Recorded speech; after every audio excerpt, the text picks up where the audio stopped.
Well, good morning, everybody. Welcome to the PIMC Sunday morning meditation party. We've been doing this a long time here. We bought the building in 2004, and almost every Sunday since then, we've been meeting.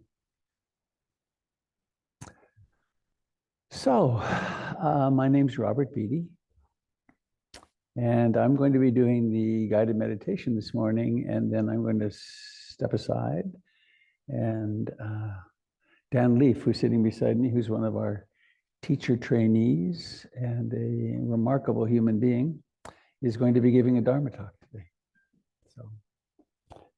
So I'm going to ask him to start with the land acknowledgement and welcome, and then we'll go into the meditation.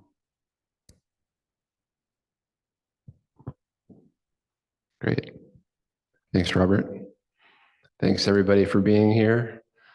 Yeah, as Robert noted, my name's Dan, part of the teacher training group, and been coming to PIMC for, I guess, 12 years now. And yeah, just feel so honored to be here helping lead things today. And one thing that the organization has developed, I guess, over the last several years is an opening, a welcoming, a land acknowledgement. And maybe one way to approach this as you hear these words is just to be aware of what comes up. A little further away, it's very loud. Okay, fine tuning. So this comes from the Diversity, Equity, and Inclusion Committee here at PIMC. We welcome everyone. We study together and practice for the benefit of all beings and this living earth.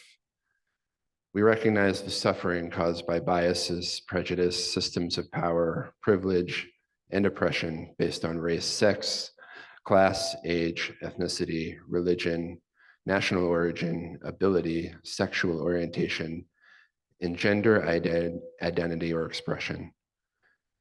We aspire to do no harm and to dismantle barriers that cause separation and suffering, recognizing that our liberation is interconnected with the liberation of all. Portland Insight Meditation Center recognizes and honors the indigenous peoples of this region on whose ancestral lands the center now stands. These include the Clackamas, Multnomah, Chinook, and many other tribes of the Confederated Tribes of the Grand Ronde, Confederated Tribe of the Siletz, and others. These and many other Native communities made their homes at the confluence of the Willamette and Columbia Rivers for over 11,000 years. We want to recognize that Portland today is a community of many diverse Native peoples who continue to live and work here. We respectfully acknowledge and honor all Indigenous communities, past, present, future, and are grateful for their ongoing and vibrant presence. And so, as we practice today, may all beings everywhere benefit. And I'll hand it back on over to Robert. Thank you, Dan.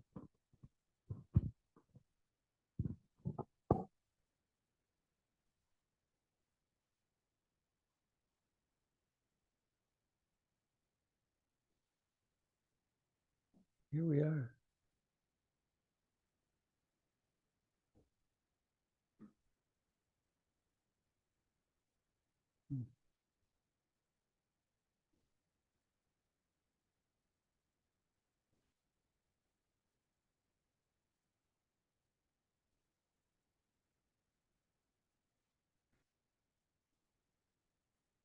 Isn't it remarkable that you're alive?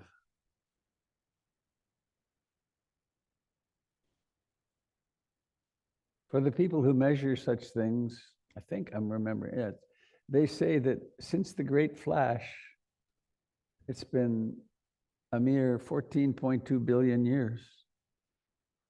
It's a lot of zeros. Sounds like the federal budget. And how long are you going to be alive? 30 seconds? Another few years? maybe a total of 60 or 70 or 80 or 90. And here we are. We're actually alive together. We are, in a tree, there's the cambium layer. There's that little layer of cells that's about a cell or two thick. That's the living. Everything else is the skeleton of a tree.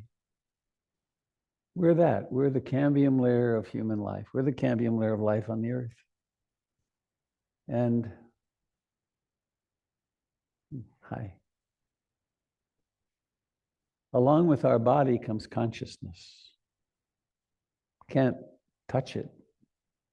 Can't really even look at it. We can sort of look at it over our back shoulders like I'm conscious. I'm conscious. So we're going to do what human beings have done now for a long time. This is a 2,600-year-old tradition.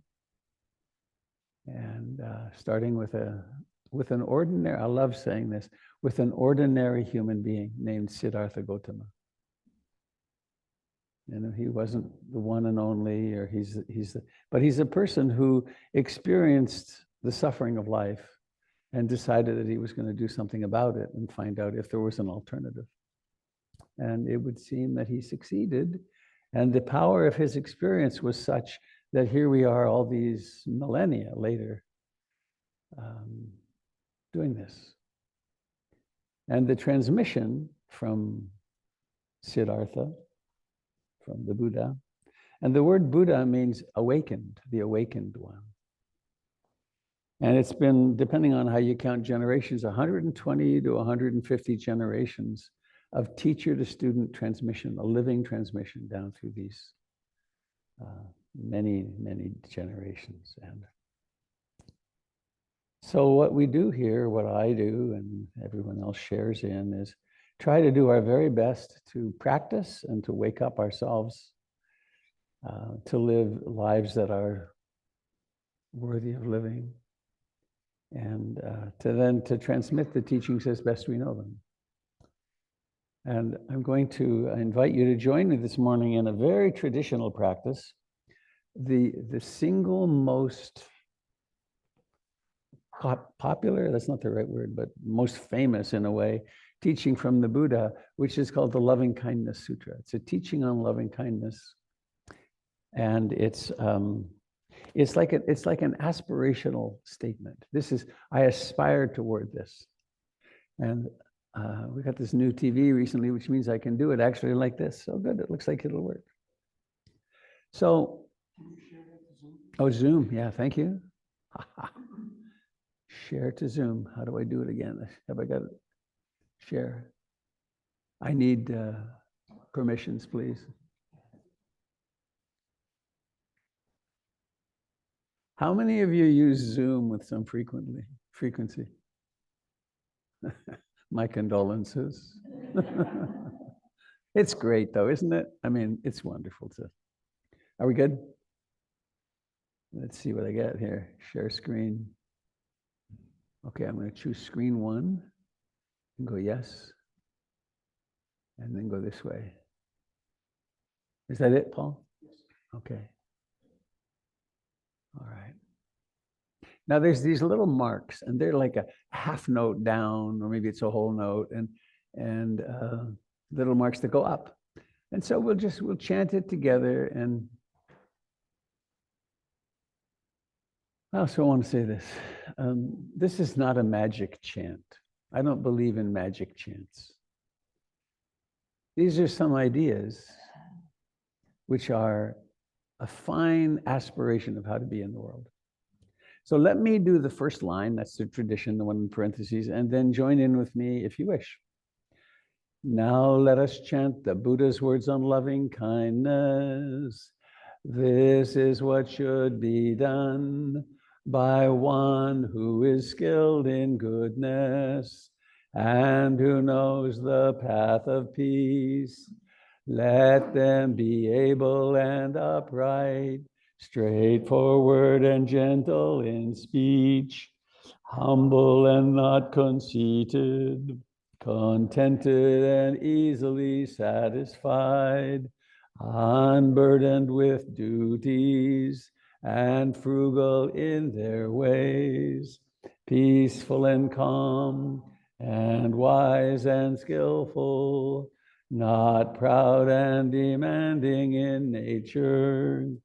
Let them not do the slightest thing that the wise would later reprove, wishing in gladness and in safety, may all beings be at ease. Whatever living beings there may be, whether they are weak or strong, omitting none, the great or the mighty, medium, short, or small, the seen and the unseen, those living near and far away, those born and to be born, may all beings be at ease. Let none deceive another or despise any being in any state. Let none through anger or ill will wish harm upon another, even as a mother protects with her life her child, her only child, so with a boundless heart should one cherish all living beings, radiating kindness over the entire world, spreading upwards to the skies and downwards to the depths, outwards and unbounded, freed from hatred and ill will, whether standing or walking, seated or lying down, free from drowsiness.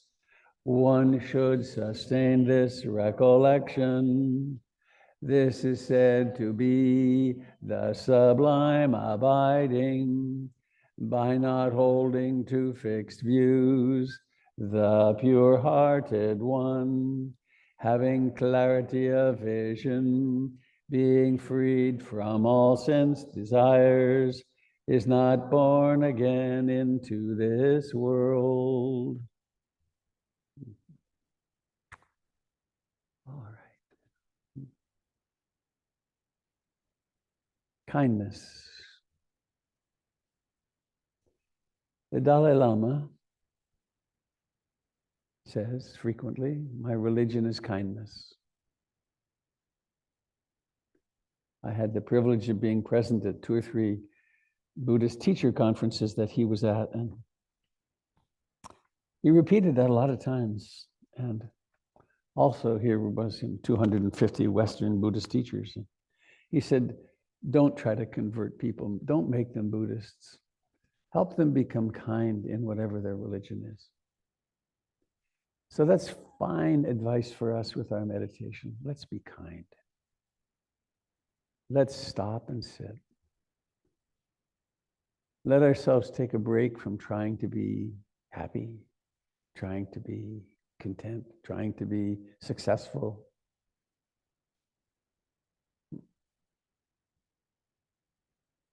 I don't know whether it was a hallucination or not, but I was recently, I took the horrible trip to Mexico. Day 2, my wife got real sick. Day 3, I got real sick. And so it was a sick time. And then there came a day, like the 2nd or 3rd day before we left, I went out into the streets. And the first thing I experienced was a kind of compassion for everybody. Everyone was walking around in what I saw as their meat bodies, and they were all prone to what I was having. And it was like, oh my gosh, being a human being is risky. And then the other thing was, they were all trying to have fun. And sometimes it really showed. We're on vacation, so let's have fun. But there was another layer going on that was really challenging. So let's not even try to have fun here this morning. Let's just stop. Okay? So We take a comfortable upright posture that we can hold for a while.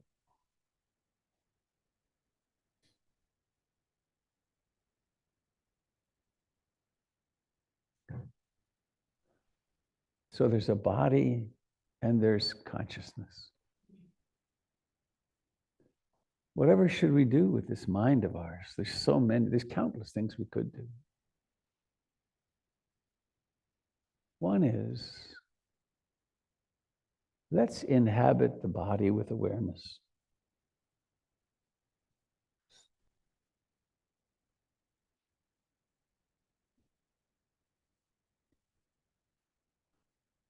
Let's notice where it makes contact with the chair.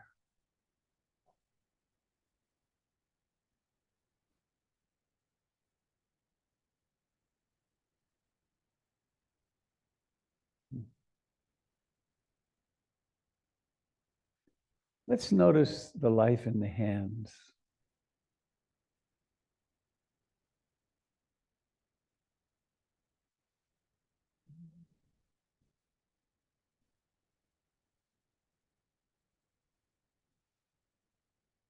Please notice the life in what you would call your face.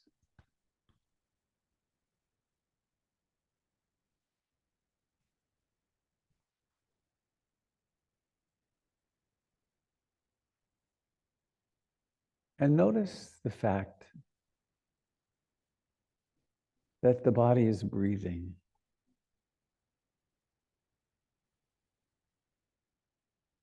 It started this a few breaths ago when your mother could no longer breathe for you. It was a big moment, that first gasping breath. Everyone in the room breathed a huge sigh of relief.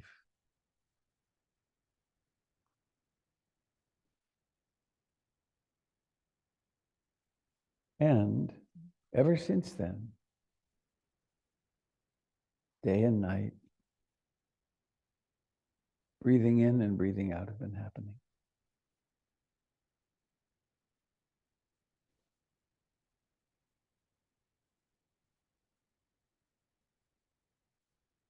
And we breathe because we are part of life.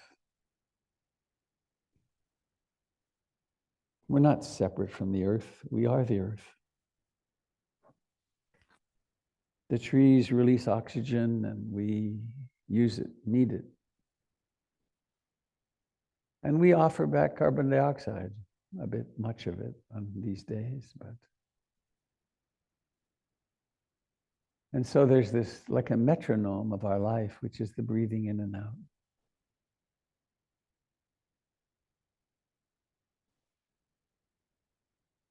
And this breathing can be a home base. No matter what's happening in your life, happy, sad, successful, failing, sick, healthy, good moods, bad moods. Here's the breath.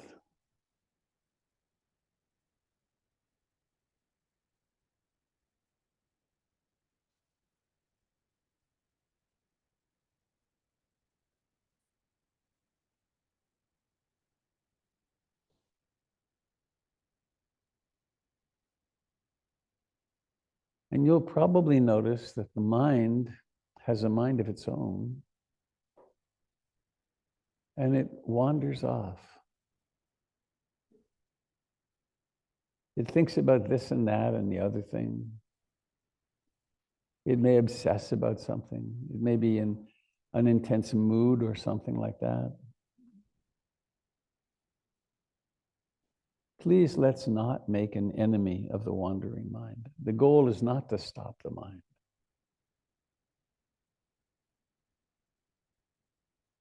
The goal is to wake up.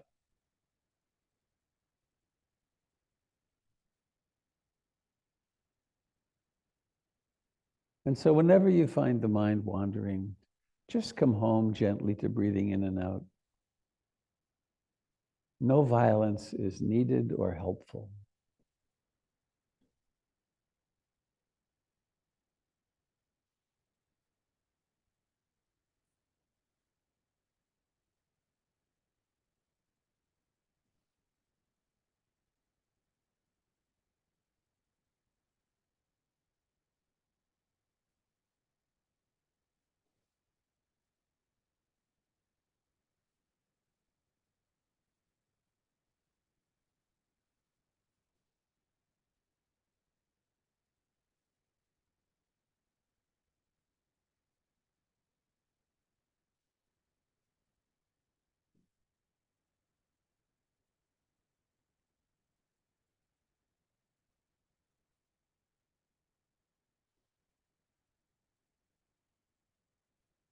Each breath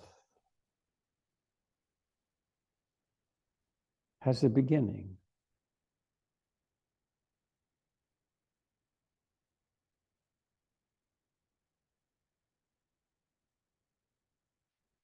It has a rising to fullness, a decline, and then a vanishing.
What we're doing is radically different from what we do all day, every day.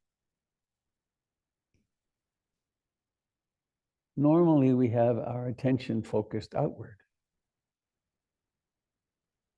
We're using our sense doors to navigate the world, where we have goals to achieve something.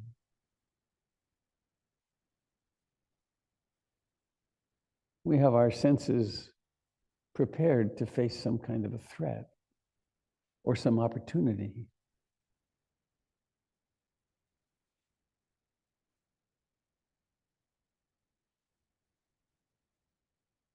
In turning inward, we turn from being a human doing to a human being. And we practice being. Being here, sitting, touching the chair, breathing in, breathing out.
In this systematic training of mind and heart,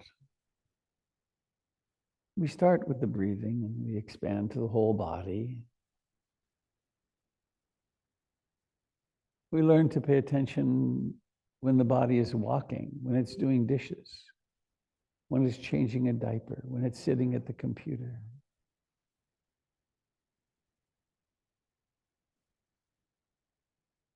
We learn to pay attention to the liking and disliking that happens with every sense contact.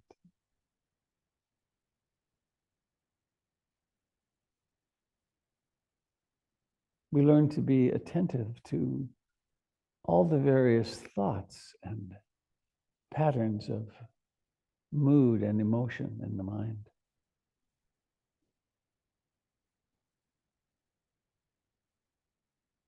We learn to see and to know specific experiences like the restless mind or the dull, sleepy mind. The mind which is identified with craving and wanting and grasping or pushing away or striking against.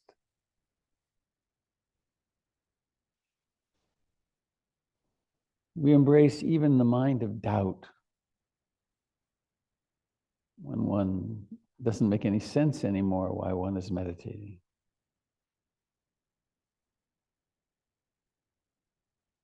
We become attentive to and respectful of all the various emotions.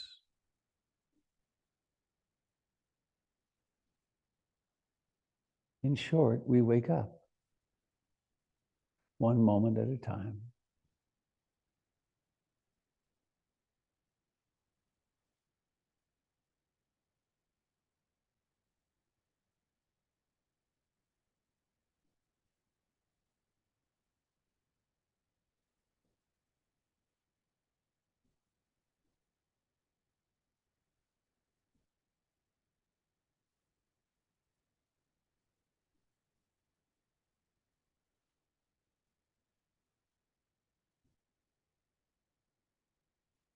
And we have this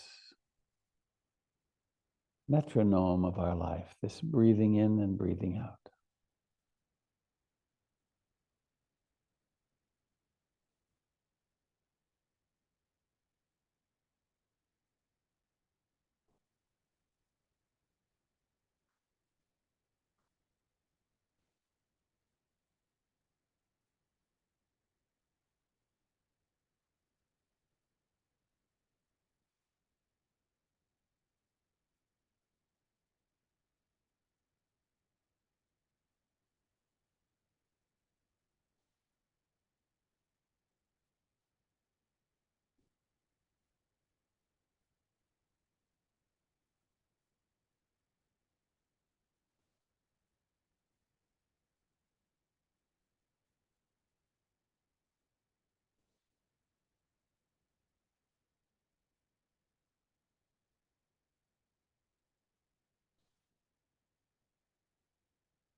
to bring your practice into perfect balance in any moment, remember,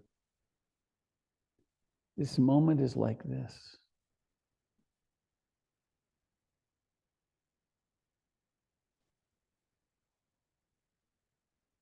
Maybe there's discomfort in the body. In this moment, there's discomfort.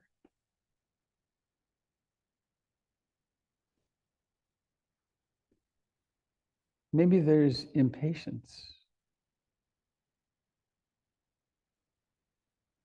Maybe there's tranquility. Maybe there's worry.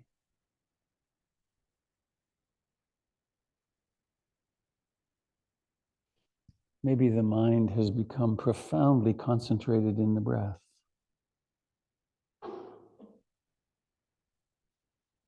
It's like this.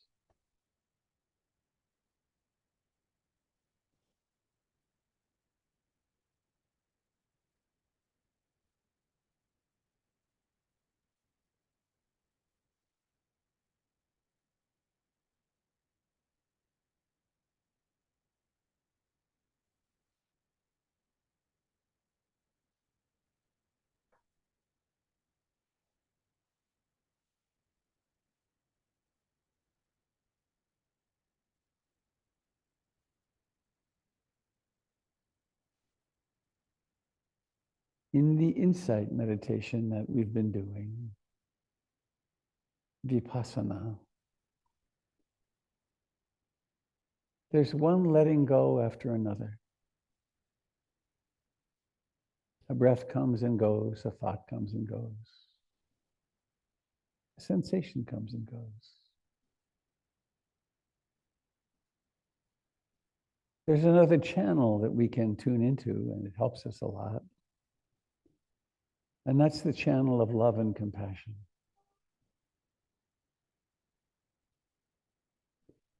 And there's an ultimately very simple practice, a love practice,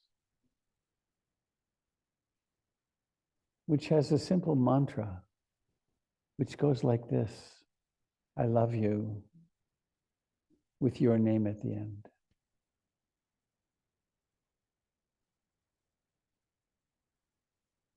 Try it.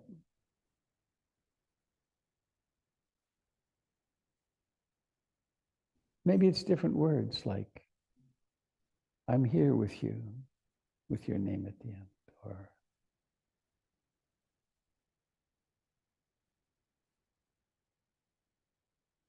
you're already fine with your name at the end.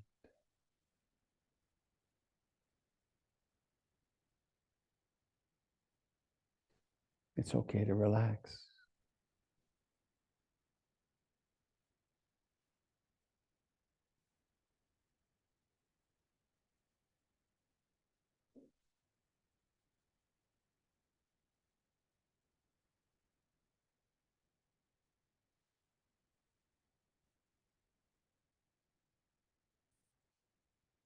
And please now allow awareness to open in your buttocks where they press against the chair.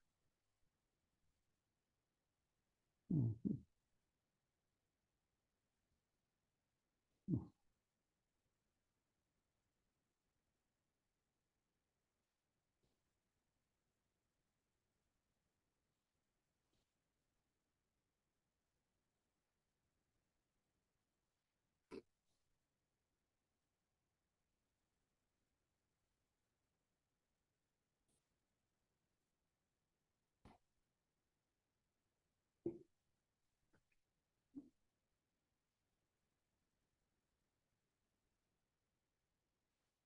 Notice the life in your hands.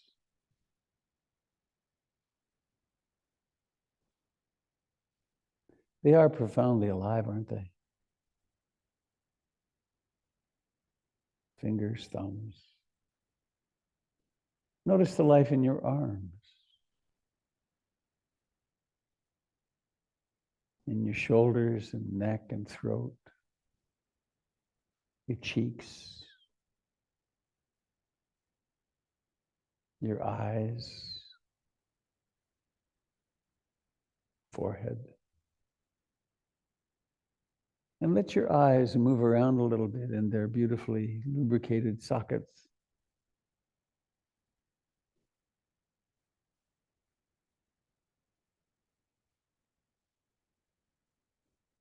And now notice the intention to let your eyes open. And then ever so kindly and gently make the effort to peel back those eyelids and notice what happens.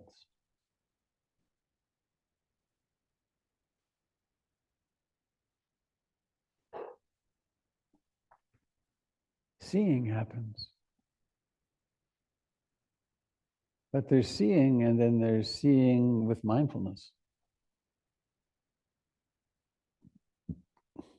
in which you know you're seeing.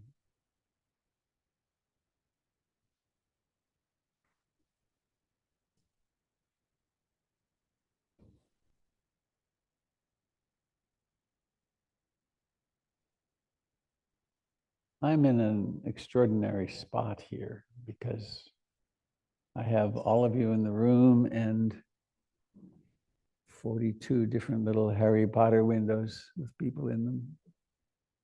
And I get to look at you and see you, make eye contact.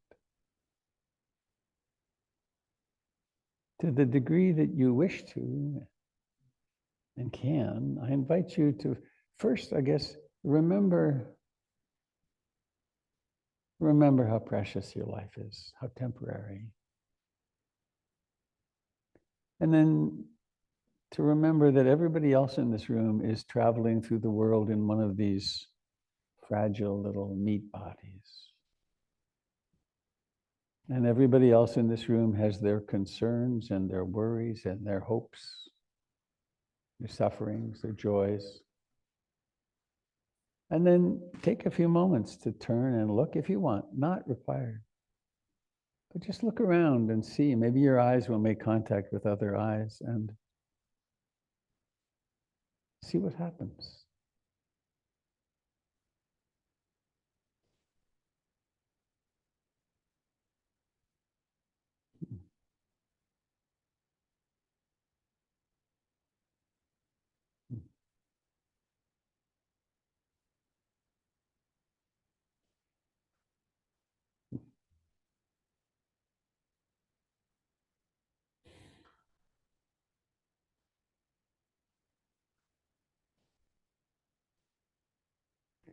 Many years ago, I was in a little Catholic church in Yalapa in Mexico.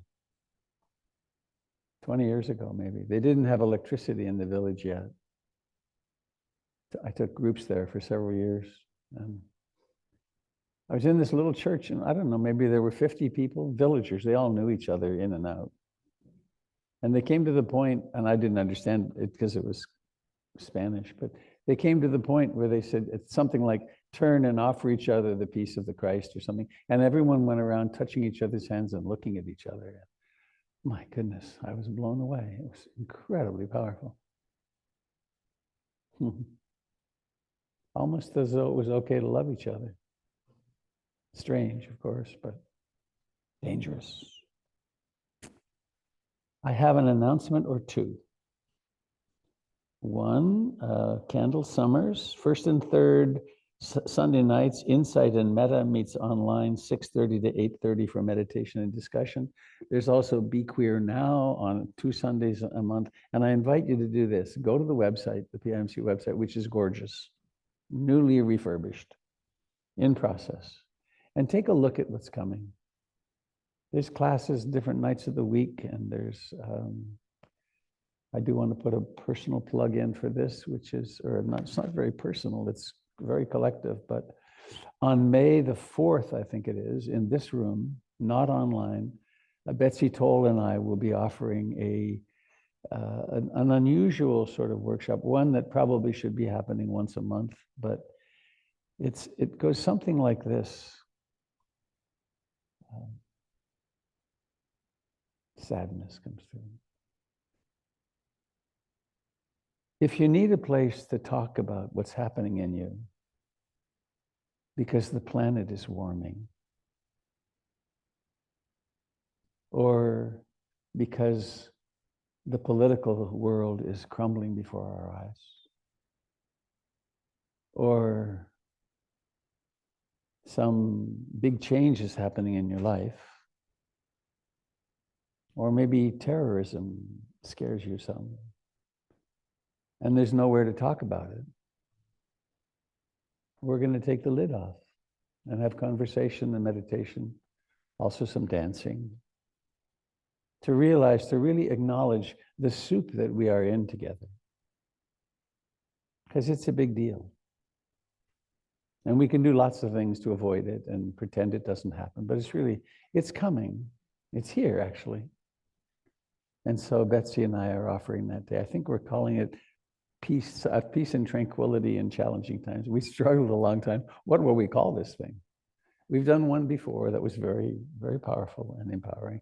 And the idea is you'll go away feeling a lot better. So that's that. And there's other things on the website. Do please take a look. What we're going to do now, Jim Dalton is going to come and do some mindful movement. And then, oh, okay, good, great. Come on up, Doug. And I've taken to saying this. It's very bold of me, but that it goes like this. In this case, we have a special attraction today. We have Dan is going to be giving a talk on skillful effort. We've had several conversations about it, and I'm so looking forward to hearing what he says. And also, there are people who take this as the opportunity to split. It's like, all right, let's get about the day. I have a recommendation. Don't. Because this could change your life. This isn't just a chat. It isn't just someone talking about the sports. Oh God, I should be careful because I could offend people. It isn't about that. It's about what is happening in your life at its core. So hang around. Doug. I have to have a joke. Go. I'd be disappointed without a joke. Robert, did you hear about the Multnomah County coroner, who's a Buddhist, lost his job because of his beliefs? On the form listing cause of death, he kept writing down birth. Right. He was right. Well, good morning, Sangha. I'm Doug, the volunteer coordinator. And when I look out, I see a sea of volunteers that I can coordinate. And lucky for you, I have such an opportunity. This coming Saturday, April 13th, 9 to 11, the Garden Club meets. Now, the Garden Club, to join, all you have to do is show up and do some work, and you will be in the Garden Club, okay? Registration is just come. Next Saturday, 9 to 11, all the outside will be your canvas, and we're going to make it sparkle, be so beautiful. So bring some gardening gloves if you have any tools that you would like, your work clothes, and we're going to weed and sweep up and cull out things that don't belong. And then after 2 hours, you'll be done. We'll be so thankful. Thank you, Doug. There's another, actually, it reminds me. Thank you. We really need someone to help out with the broadcast. We have 2 or 3 people who are doing it all. 1, 2, you and, yeah, we have 2 people, and it's of huge importance. And you don't have to be an electronic wizard to make it work. Paul and JJ are good teachers, and please consider doing it. And I just wanted to do a little shout out to hang on, I'm going to blow you up here. Not the right word. I'm going to, where'd it go? Pin, there it is. Hello, friends in Canada. Hey, hi. They're having a little 2 or 3 day retreat, and it's delightful to see you here this morning. Looks like you get some sun today. All right. Have I missed anything significant? Donna, oh geez, yeah, okay. All right, I'll do it. I'll be responsible. This, you want it? I'll do it. This was my monk's bowl in Burma in 1979 with the great meditation master Tangpo Sayadaw. How these works is the monk walks through town and pauses in front of houses and people come out and put food in it. And that's the monk's food for the day, for their one meal a day. And this is a symbol for, at the back of the room, we have a wood box you can donate cash to. You can also put some in here. You can also go online and contribute. And here's how I encourage you to think about it.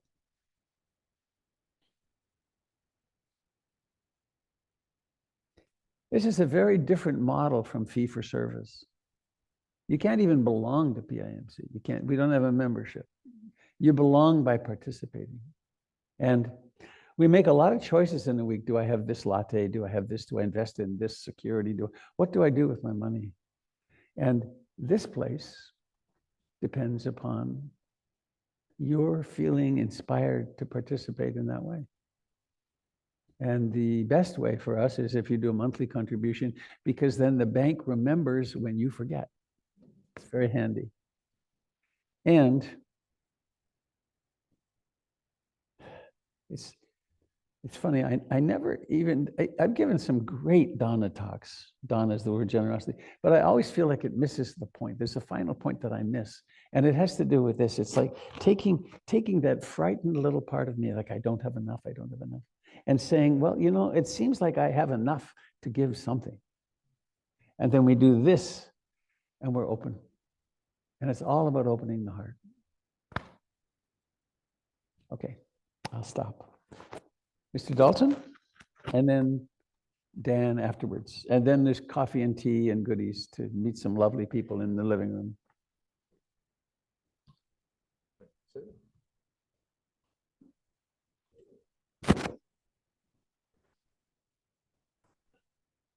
Go to my spot.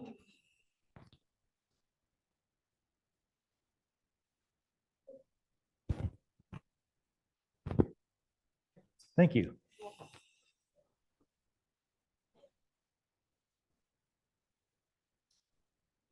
There I am. Okay. Well, good morning. My name is Jim Dalton. Is anybody here for the first time? Holy mackerel. Well, we spend some time becoming mindful of movement. So we've been sitting still, turning inward. Now we put our, because of the camera setup, I have a little place that I can move, and that's where I become aware of the feeling in the bottoms of my feet. So I shift the weight back and forth, noticing sensation.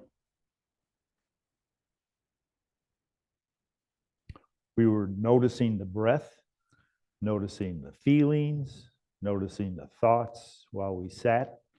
We can do the same thing as we go through a short routine that helps.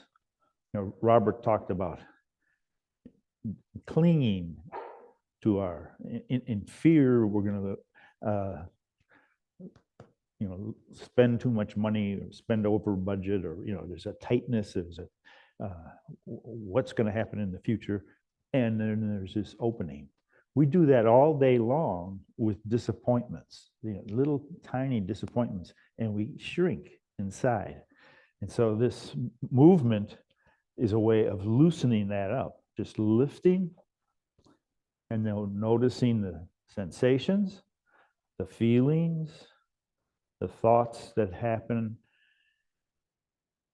when you're working with a whole group of people who are creating a moment of release from all that holding and clinging all week long.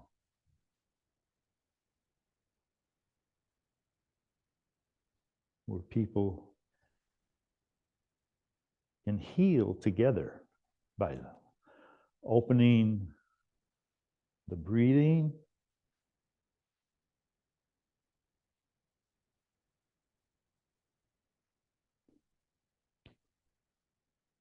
noticing the harmony in the room when actions that are harmless and healing are all taking place together. We belong together because we are taking care of the body.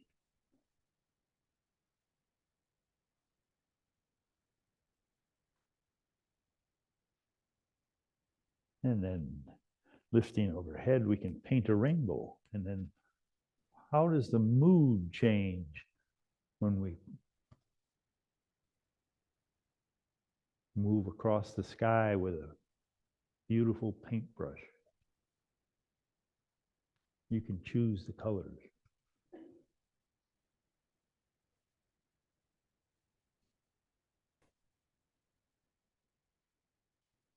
And then sink. Cross the wrists and move up the center. And then separate clouds.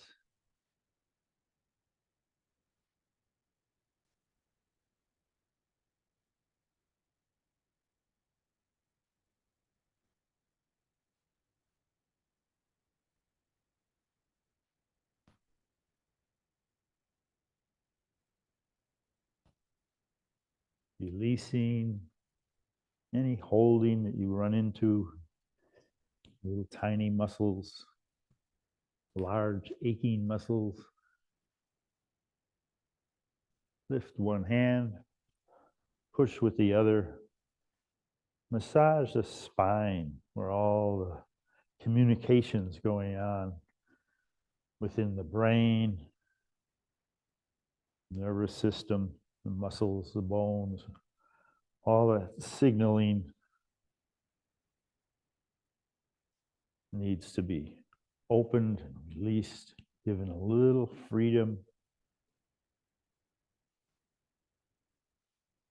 Rotate the shoulder as long as that's healthy for you. Don't do anything that causes more contraction.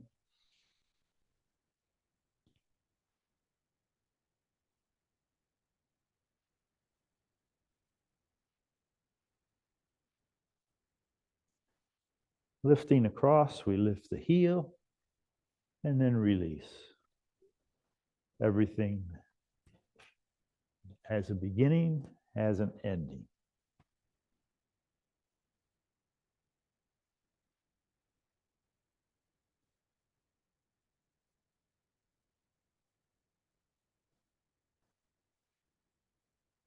And as tension leaves one area of the body,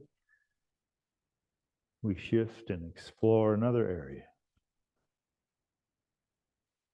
Gazing at the moon.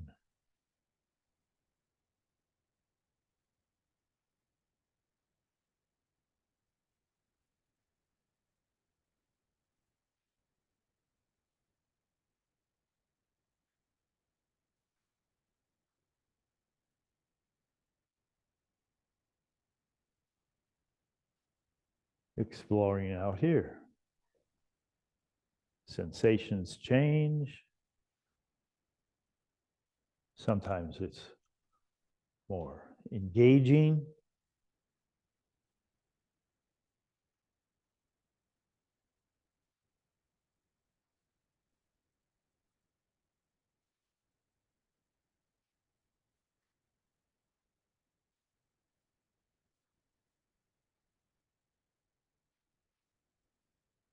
And sometimes it's just pleasant. Picturing a cloud in the sky, looking at the palm of your hand.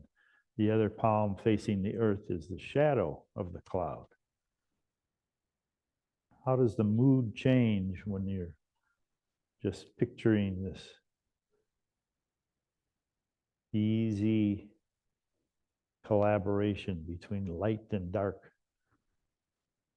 cloud and shadow,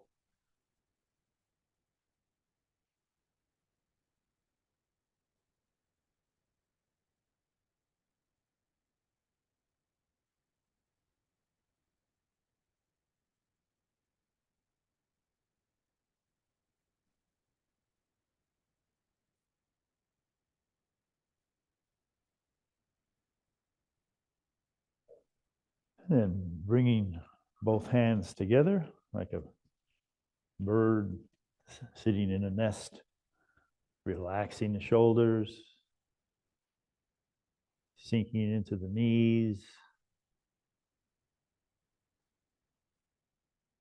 scanning the body for sensations, feelings,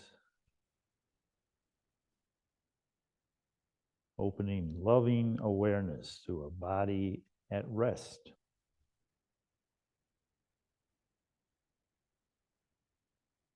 And then coming to the end of a routine, we make an effort to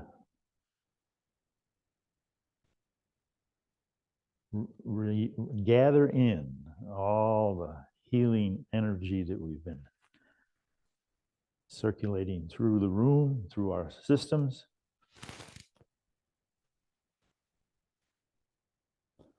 Yesterday, we were here for 6 hours sitting and discussing some poetry, and I'll be back in July doing the same thing.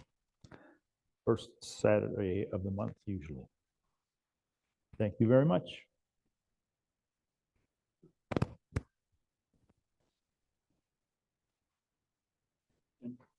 Wait, let me move this thing back.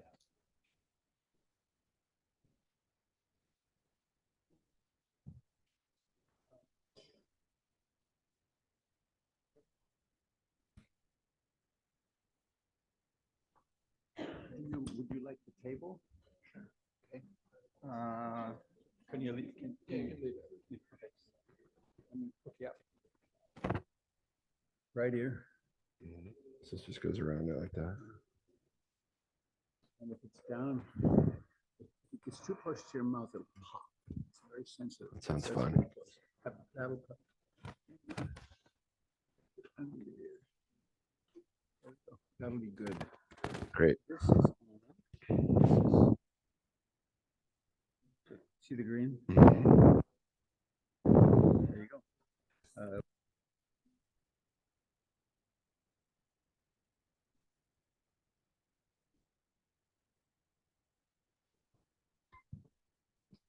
So check that chair. You may like it or not the way it is. Without further ado, we have the delight of having Dan to speak to us this morning.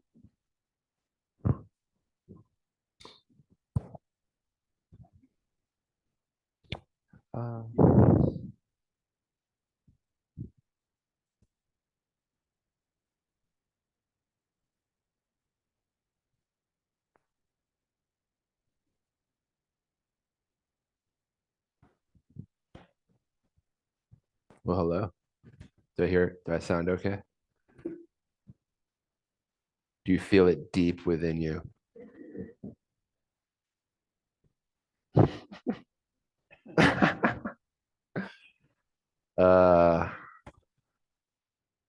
Well, thanks so much for being alive. You did it. And yeah, so I'm Dan, teacher trainee, pretty into the Dharma. And I'd like to start by just acknowledging Robert Beatty. And yeah, he says a lot that he hears from people that his teaching of meditation changed their life. And that is like 1,000,000,000% true for me. I've known for quite a long time that I was looking for a spiritual community, even before I knew what spirituality meant.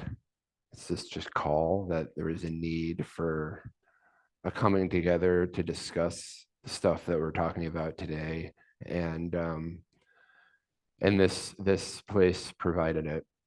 And that it felt like home because Robert integrates so many different pieces of wisdom and his own vulnerability, and actually just being in this room where I've spent a lot of time in this room. Like in Portland, outside of my house, this is probably top 3 places that I've been. And in one time in one of our teacher training gatherings last year, kind of when we were getting going, we met in here, and Robert, he spent like 2 hours just going around and talking about all of these different art pieces and kind of just reminders of what we're doing that come from all different parts of the world and all of his own exploration, and then brought here. And it was a little bit like when your parents come back from a vacation and they show you a slideshow. And but in that same way of like so much love of sharing what this has meant to him and why it's worth sharing. And probably among that stuff, most important would be Ruth Dennison, who is kind of our spiritual matriarch, Robert's longtime teacher, person who, without her support and funding, this center would not exist. And that table, as you've probably heard Robert talk about, was at her home in Hollywood, and people like Alan Watts and others sat around there doing spiritual people stuff. And it's such a perfect thing to have behind us, I think. Come on now. As we awkwardly put it on top of the van to bring it here, she said, "Darling, around that table sat Aldous Huxley and Alan Watts and several others, and they were on acid, and I was their mama." That's what I meant by spiritual people things.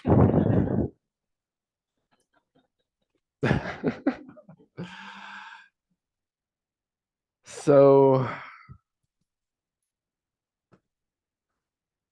I have 45 minutes.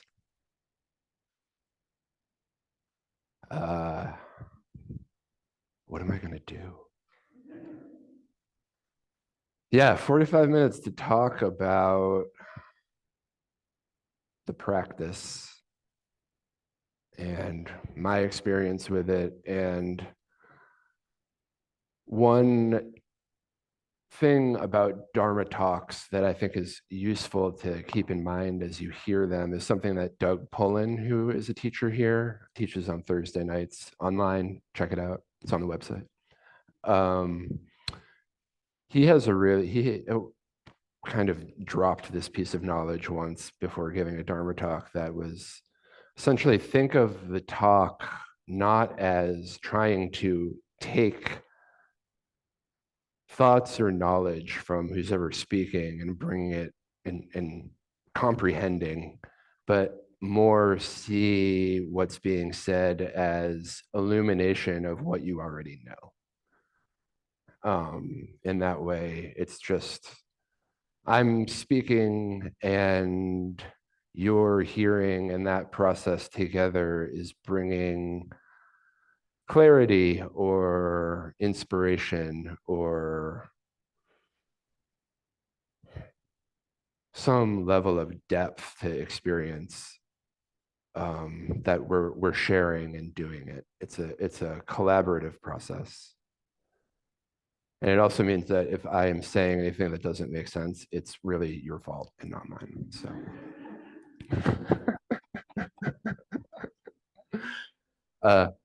I needed to say that to take the pressure off myself. So I wanted to kind of focus the talk on a teaching that could be reduced to 2 words, which is wise effort or right effort. And probably those of you that have been practicing or getting into the Dharma, it's something you've come across. It's part of the Eightfold Path, which is sort of the Buddha's like Life for Dummies book. It's just sort of, it's not saying you have to do this. It's saying if you kind of were to follow these particular ideas, your life is going to be probably a lot easier. And one of the steps on the Eightfold Path, which you could think of as a path, you could also think of as the fold part. They're all folded together into one complete tapestry or texture. But one square on it, I guess, is wise effort. So it's pretty central to the Buddhist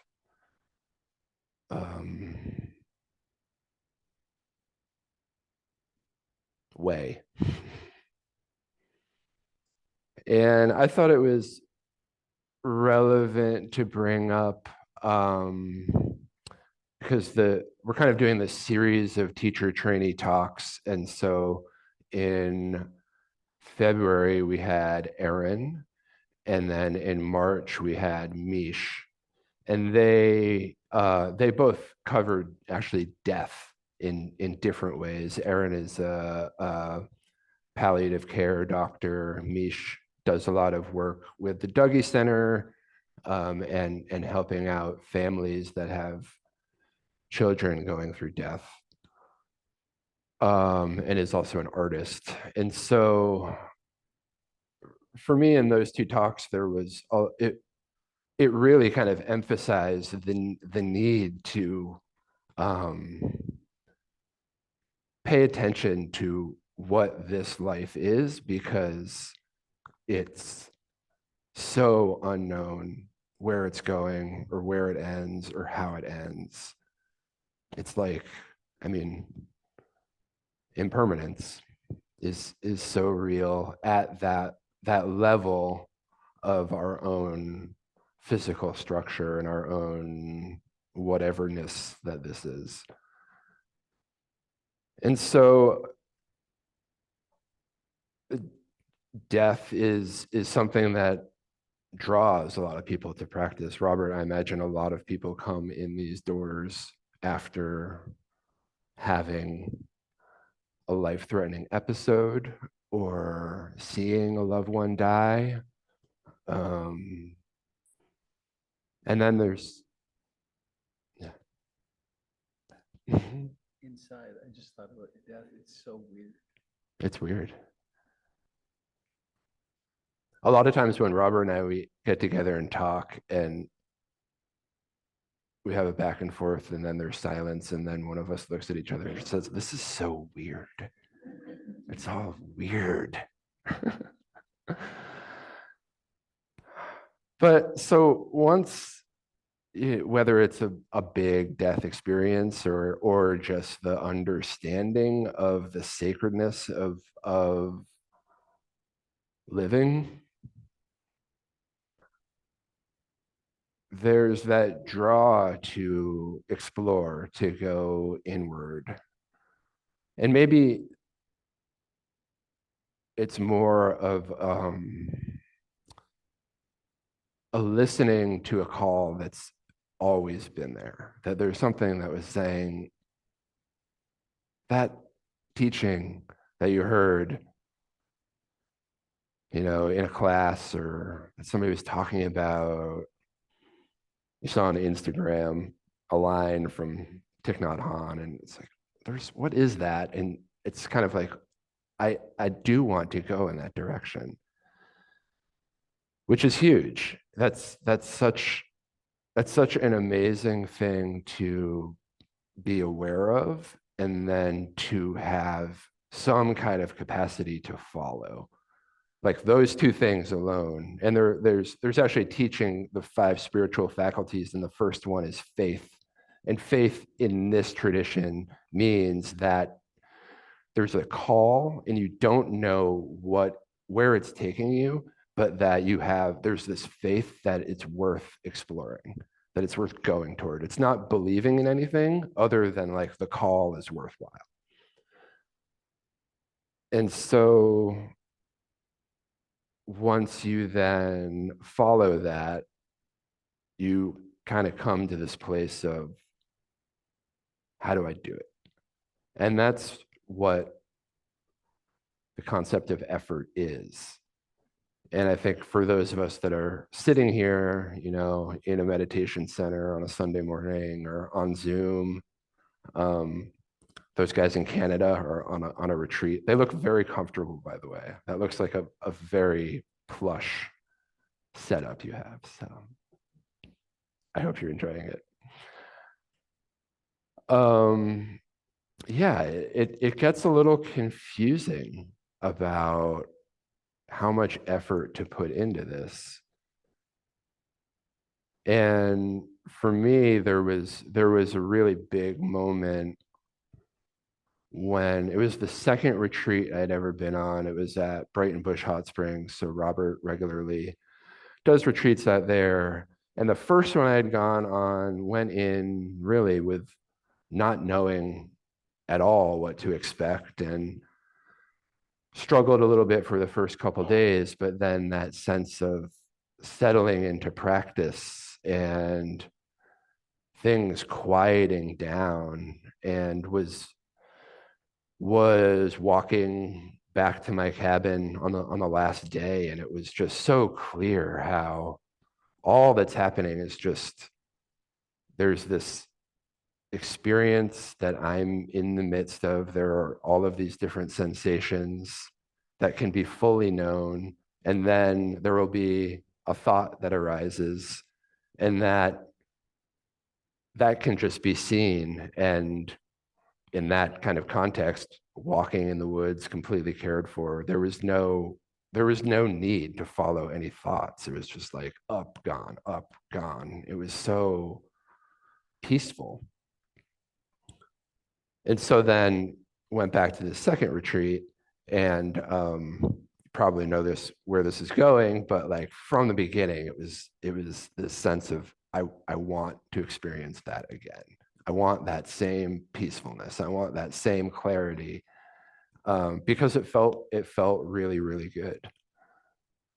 And it didn't come back.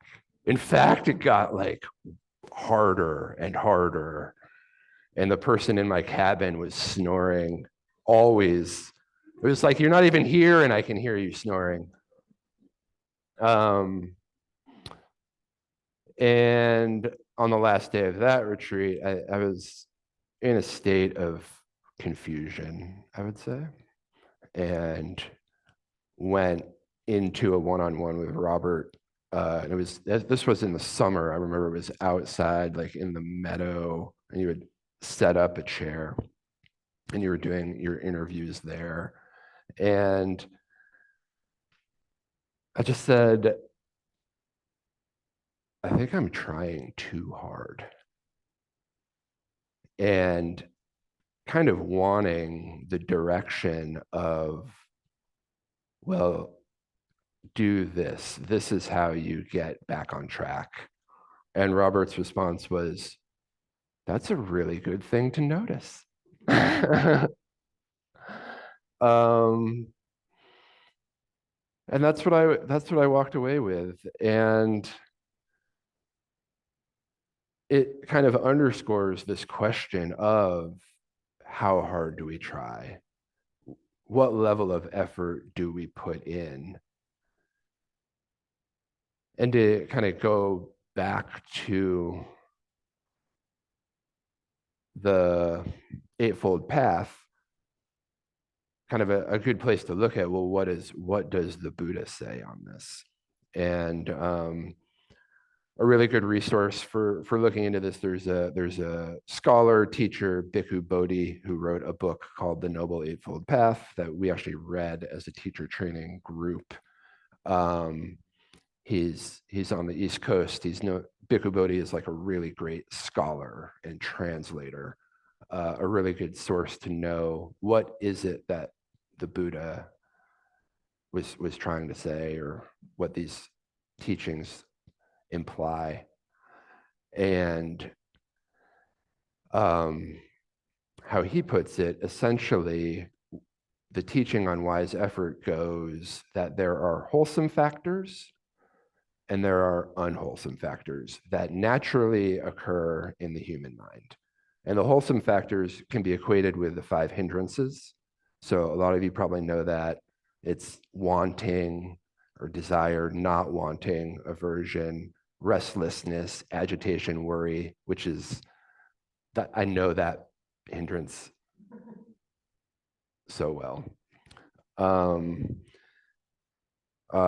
Sloth, torpor, sleepiness, or doubt. And so these are things, again, that are completely normal, that so normal, so universal that the Buddha pointed them out as things that are gonna come up, essentially. And then on the other side are the wholesome factors, which can be equated to the factors of awakening. There's 7 of those: mindfulness, curiosity, energy, joy or rapture, tranquility, concentration, and equanimity. And so those also are things that, as a human being, your mind is gonna have, though probably not quite as noticeable as the hindrances, because we love the bad stuff. We love seeing it. And so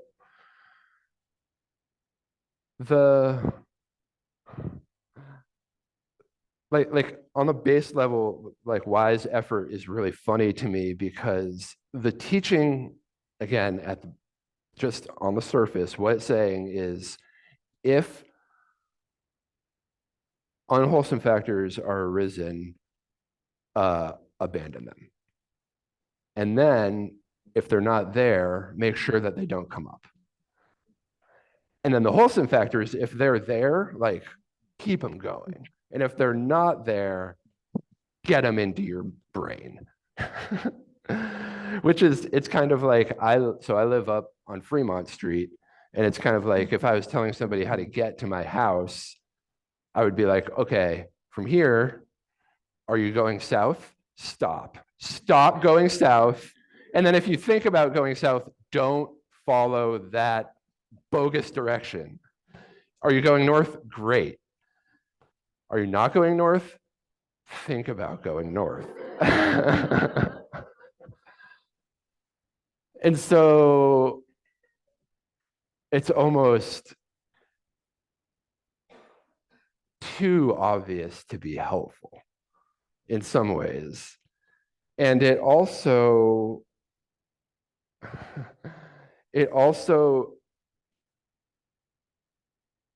endears, or almost like brings with it this attitude of force, where it's saying, oh, I have restlessness coming up for me. I'm supposed to abandon it. I am going to get it out. I am going to take my thoughts, my energy, and just figure out a way to make this feeling of anxiety and restlessness disappear. And I think it's not surprising that that's kind of the inclination that we have. And that's what I felt on that second retreat, where it was the sense of knowing the wholesomeness that I had felt, that tranquility, that equanimity that I'd felt walking through the trees on that first retreat, and knowing that that was helpful, that was worthwhile. And there was just this massive internal undertaking to bring that back. And it didn't work.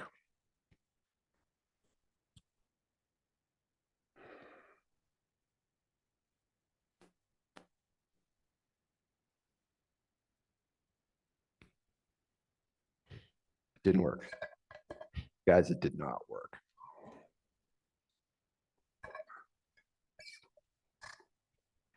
So it's maybe worth looking at what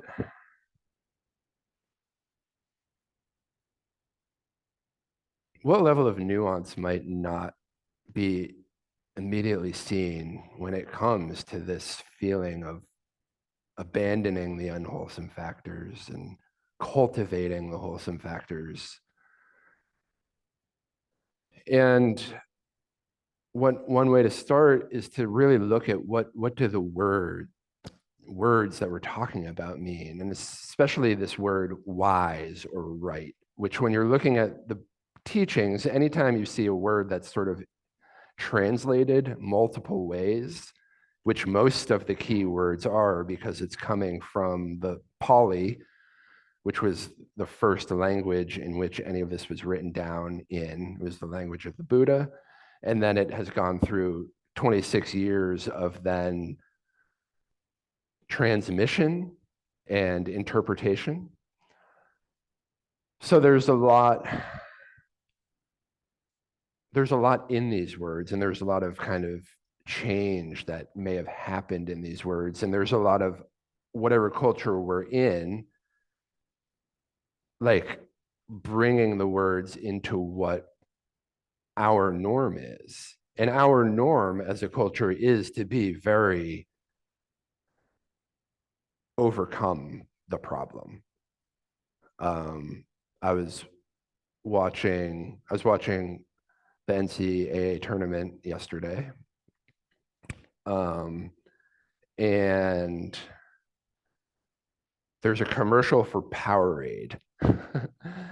And it basically shows it's like different high school basketball players that have lost in the championship at the end of one year. And then it's showing like month by month what they're doing leading up to the next year in spring when the championship's happening again. And it's like each month they're kind of really working hard at, you know, getting in shape, lifting weights, shooting baskets, running, all of the different things. And it has this feel of you through your own kind of power, intensity, and will.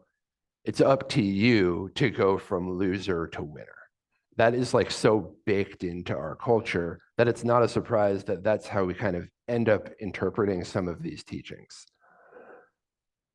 Abandon, get rid of the unwholesome factors.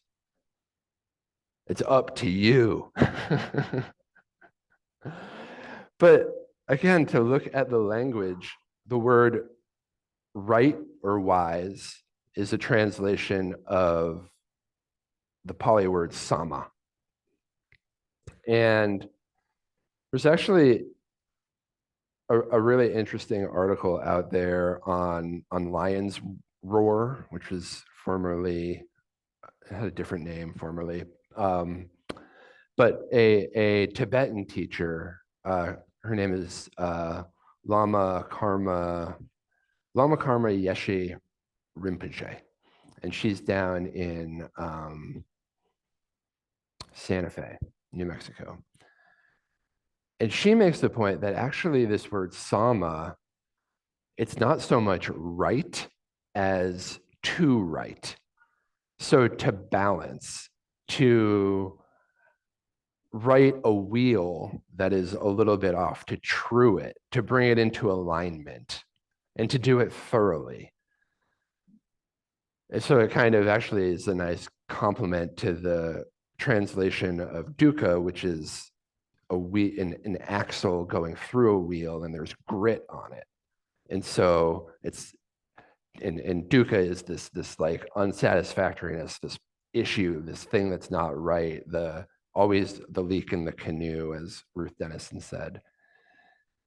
So we have this wheel idea, and then the sama, the rightness, the correctness is not that you have to do something this particular way, but that you have to be aware of what's happening so that you can adjust a little bit, so that if you are going south, you know that you're going south.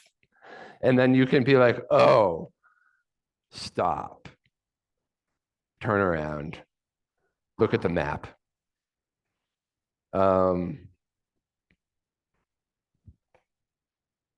And then I wanted to reiterate that point a little bit with a reading here. That is this book. It's called Spirit Things. It's by a local author named Laura Messersmith Glavin. And actually, I came across her and this book through an event called the Fisher Poets Gathering, which is a bunch of people that are engaged in seafaring life, fishing, and they write about it, and they have all these cool poems, and they have a festival in Astoria. My buddy Colin, who's here, is actually one of the Fisher poets. But then they had a Portland reading, and Laura read, and I got her book, and then I came across the following. And so she's talking about waves, just waves in the ocean. And she's talking about this particular way of navigating that the native people from what are now the Marshall Islands, how they navigated, what their system was. And it's crazy. But it's actually not crazy. It's brilliant. Unlike most of the other navigational systems of Oceania, the Marshallese did not use dead reckoning. The process by which one's positioned is determined in relation to a previous point or fix. In other words, they did not think about where they had come from and then construct a mental map of where they were heading. Instead, they focused on knowing where they were at any given moment in relation to the major ocean swells. In the same way that some navigators use the consistent position of a star or a prevailing wind, the Marshallese recognize consistent swells coming from the 4 cardinal directions, with Dillip, or the eastern swell, being the strongest. Intersections between major swells form nodes, and those nodes formed lines or paths through the water that could be followed with great consistency if one knew how to feel them. Having such a simplified, quote, navigational toolkit, one relying solely on waves, required an intense sense of presence and attention on the part of the navigator. Ocean travel was a completely immersive experience.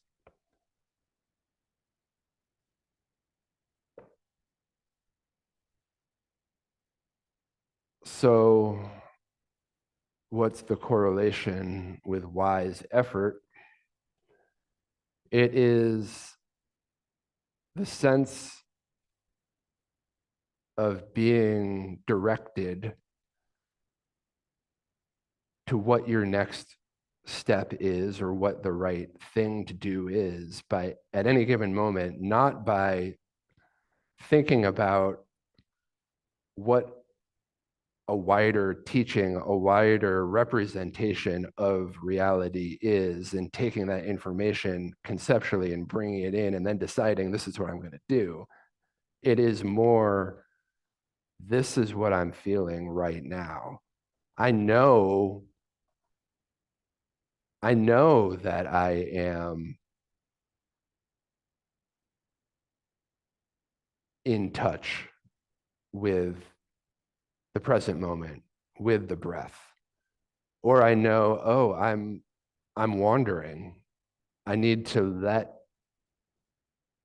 the object of meditation guide me. I need to reconnect with it. There's this knowledge that only you as the meditator can know in that moment. And you do know, and it just happens. You kind of wake up. I'm not here. I'm not with the breath anymore. That's not a problem, but I know it. And now I can decide what to do.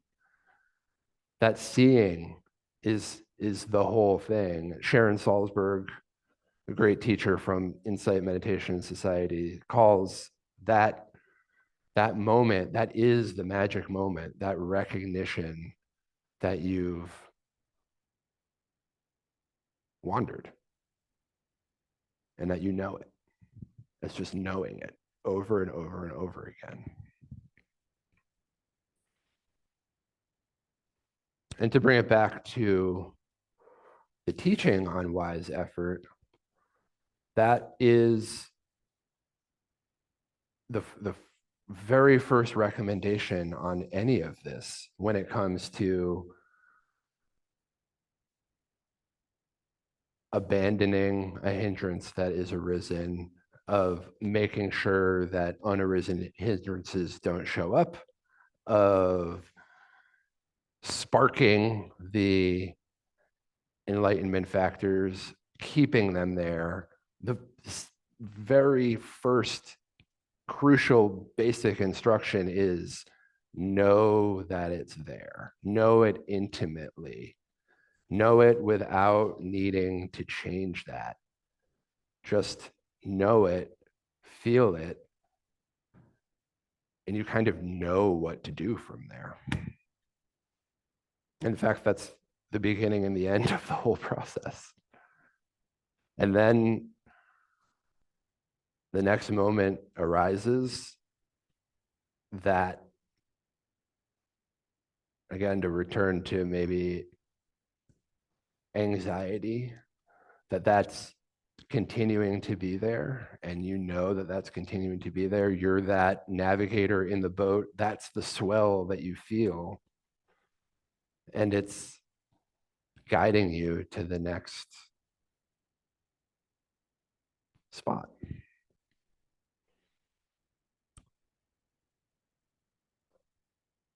So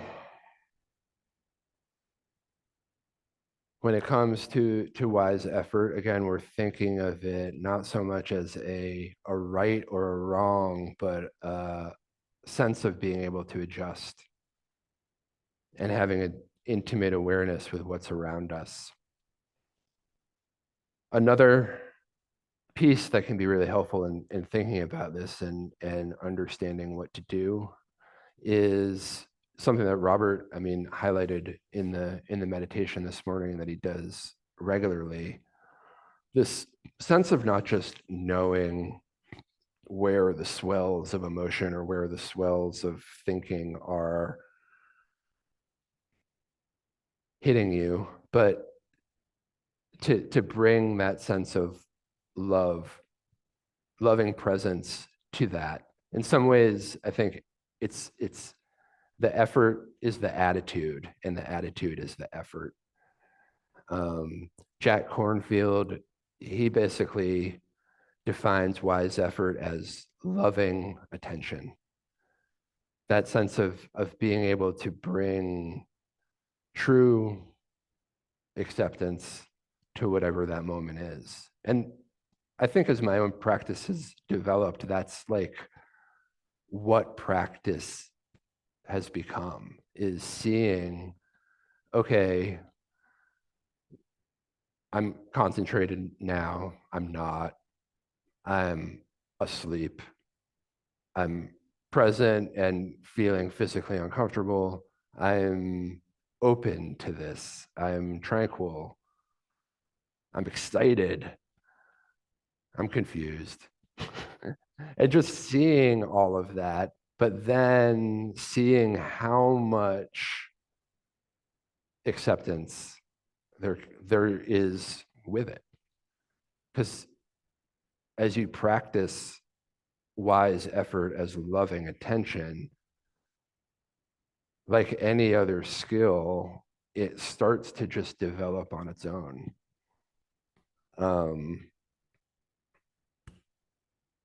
A number of years ago, I went to Bagby Hot Springs. I have a lot of hot spring stories today. Actually, with my buddy Colin, who's here, and it was my birthday, and he brought a cupcake out on the trail, and he gave me a cupcake with a candle in it, and lit it, and then asked me, make a wish. And completely unprompted, the wish was, I hope and want to be truly happy. It was this, and it came completely unprompted. Well, it was prompted by Colin asking me to wish for something, but there was nothing in me that had to feel like, oh, must find loving affection. It was, which it just arose. And before engaging on practice regularly and having instruction that said, be aware of what's ever here and don't make it into a problem. Bring loving affection to reality. And hearing that over and over again, and it's actually started to seep into the mechanics of my psycho-spiritual emotional makeup.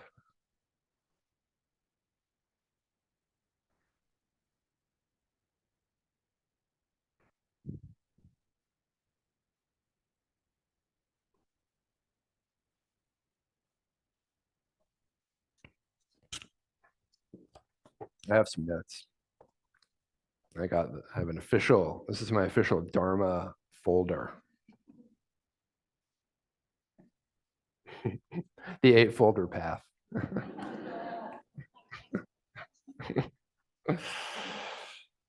Oh, I'm sorry.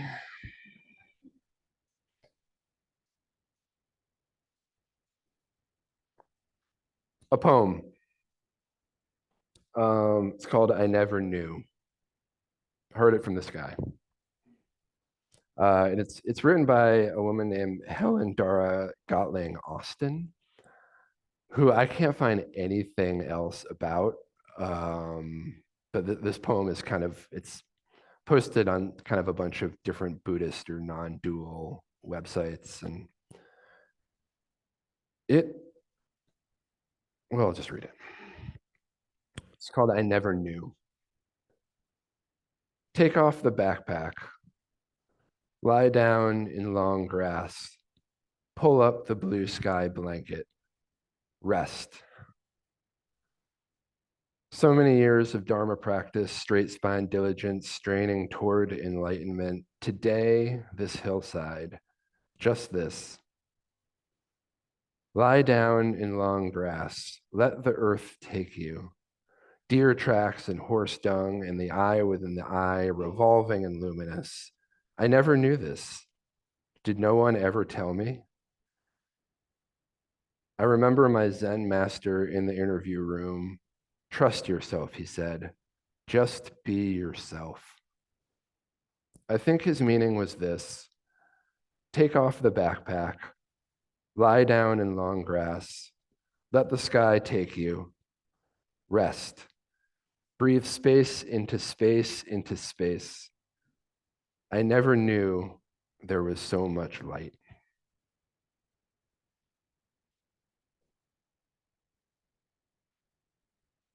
And it's by Helen Dara Gottling Austin. Thank you for writing that, whoever you are.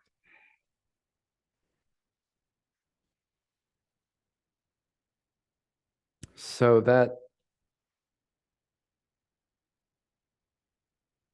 I think it encapsulates a lot of what I've been trying to bring up. I probably could have just read that poem and that'd be the end of it.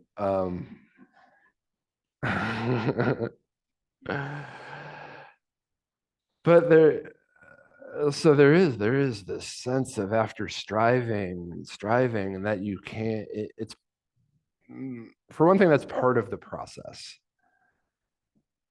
That because this ultimately comes down to you being able to right the wheel, get it aligned, that you only can do that by knowing non-alignment, by knowing, oh, this is like not true in the sense of not lined up, aligned, and also not true in the other way.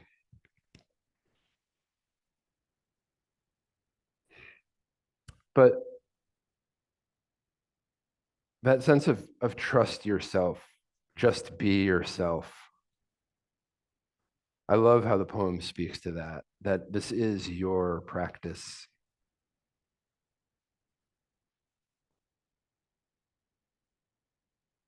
And that maybe to bring this back just to the kind of nuts and bolts of what we're doing when we're sitting. What is this what effort, this aligned effort, this thing where we can feel what to do.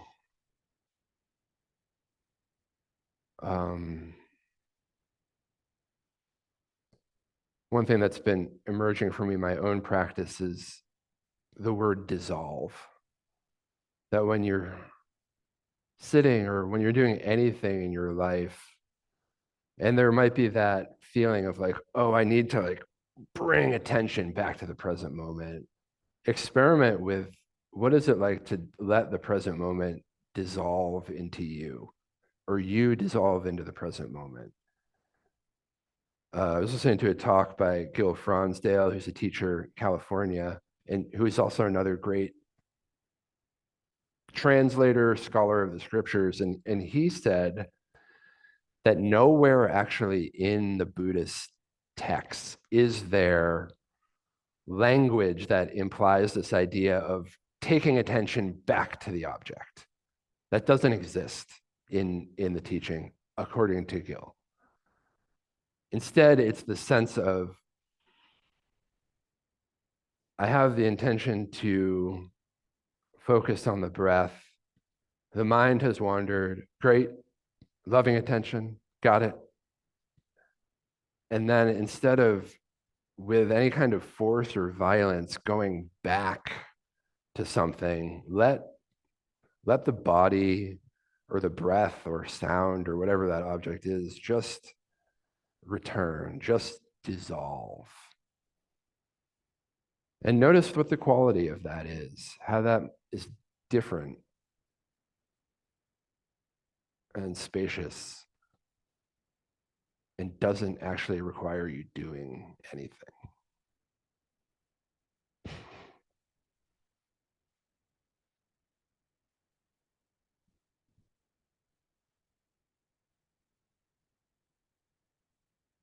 So yeah, wise effort.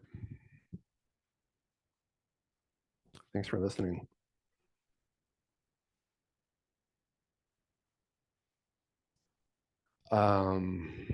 We have 10 minutes. If there are any questions or thoughts, my intern here will run things, run the mic out. Or the thing that really hooked me on Buddhist practice was in college, took a class about Buddhism. And as part of that, we had the abbot of a local Zen center come and talk to us, and she talked about something I don't really remember what, but what I do remember was that at the end she said, "Are there any questions? Or we can just sit here quietly," and that's nice too. And that to me was such a life-changing way of looking at what could happen. So if there are no questions, we can sit. If there is a question, I will bring this to you, and I want to give you just a little instruction. It doesn't work with a dam if you're talking to the side of it. It doesn't work if you hold it too far away. It works just great if you get it to the sweet spot right here, because it's listening through the top. And for those of you that hate microphones, if you use it, you're giving a gift not only to those of us in this room that don't hear so well, but all the people on Zoom are completely dependent upon this. So just raise your hand and I'll bring it to you if you wish to leap those hurdles.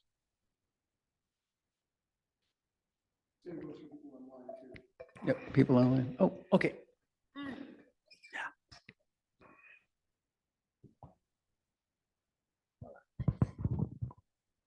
Hey, Mhm.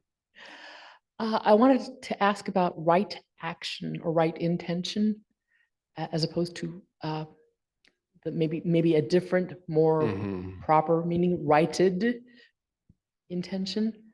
Could you speak a little bit more about that? I found that mind-blowing. So like this idea that Sama is more about alignment than the right way. And then if you were to apply that thinking to intention, what does that mean? That's a good question. I thought of that also. I was like, oh, my theory breaks down. I mean, ultimately, so wise intention is another great part of the Eightfold Path. And it's really saying, or is what you find drive, like what you feel like your next step is, or your next, or what your thinking is to engage on something, is that rooted in greed, hatred, delusion, a really wanting, a not wanting, or a sense of just not really being clear what's going on? And if it is, then to, again, stop and look at how your intention, what it would look like if your intention was marked by kindness or harmfulness or clear knowing.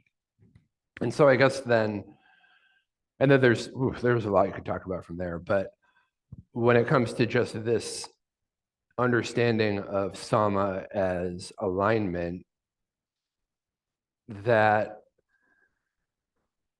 I think it kind of goes in the same way that we've been talking about effort, where it is just a knowing, a really knowing what is the reality of my intention here. And it doesn't matter what that is. It could be something, it could be an intention where you are in traffic and somebody it's the age-old example. Somebody cuts you off in traffic, and then you want to react by not letting them in, flipping them off, screaming at them. I mean, it is a totally normal human reaction that's rooted in us wanting to be safe, I think. But that you could, with mindfulness, you can see that intention as one of hatred. And again, not to hold that against yourself, but just to see it for what it is, to know it, and then to be able to right the intention, bring it back into alignment that is how you want to live your own life.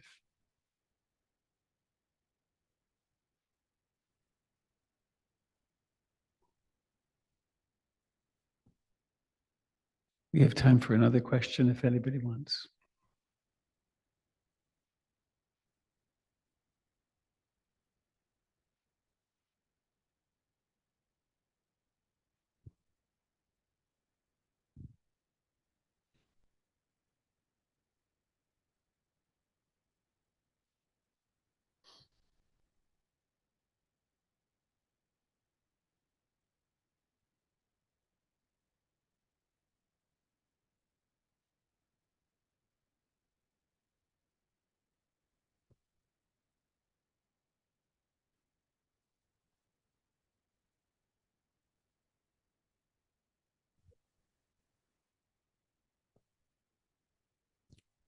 I don't know if anybody feels interested or open to sharing your own journey with effort, trying.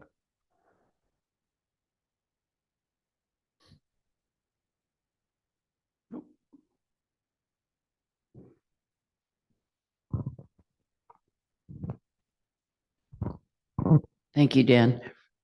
I'm Francine. I've been around this place a little while. And this was really important conversation for me today because I had an event yesterday that really kind of confused me, uh, but this really gave a word to it, this right intention. And I'll take a moment just to explain it. I was at a social event, a dance and daytime party, and one of the gentlemen, a fine gentleman, sort of cornered me with kind of a heavy topic. He was very concerned about one of our members who I didn't even know who it was. And all I wanted to do was, be with the party folks. And I thought, I know the well, feeling. yeah, exactly. It was like, really? Me? Why? But it was heavy on his mind. Hmm. And I thought, how can I be of service? What's my job here? Because this is what's going on right now. Hmm. And it really was that wise intent to just be present, to hear him.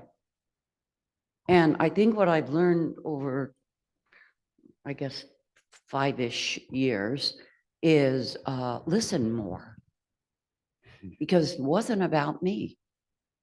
Not at all. I didn't even know the offending party. I saw that he was concerned because it was a group issue. Someone was misbehaving. I think maybe not particularly a well person. Right. It was a blessed moment. Hmm. It just was. And a big hug and a thank you for listening. I didn't have to fix anything. Yeah.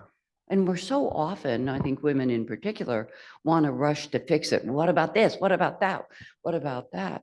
And I saw myself restraining from that because it wasn't about me. Hmm. Nice to have a practice to rely on. Yeah, that's great. Thank you, Francine. I think the listening is often the single most generous act that we can take. That's beautiful. So we are at time. I have an idea of how to close practice today that comes from the yoga tradition, in the spirit of bringing lots of different traditions together here at PAMC. And it's a mantra that some of you that are yoga people might know: Om Bolo Satguru Maharaj Aki and Jai. And so I'll say the first part, you don't have to worry about that. But then when I get to the Jai, we're all going to say Jai together. And Jai means victory, among probably lots of other things. And the Om Bolo Sakuru Maharaj Aki, that means singing praise or honoring the highest teacher, the teacher within, which I think hopefully ties to what we were talking about today. So we'll do it 3 times.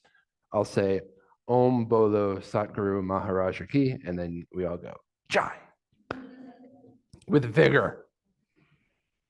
So Om Bolo Satguru Maharaj Ki, Jai. Om Bolo Satguru Maharaj Ki, Jai. Om Bolo Satguru Maharaj Ki, Jai. Jai. Thanks, everybody. Dan, thank you. Wonderfully done. An announcement of the teacher training group, and I will be in Bend next week, and Trina will be teaching. So thank you very much. Great. Thank you.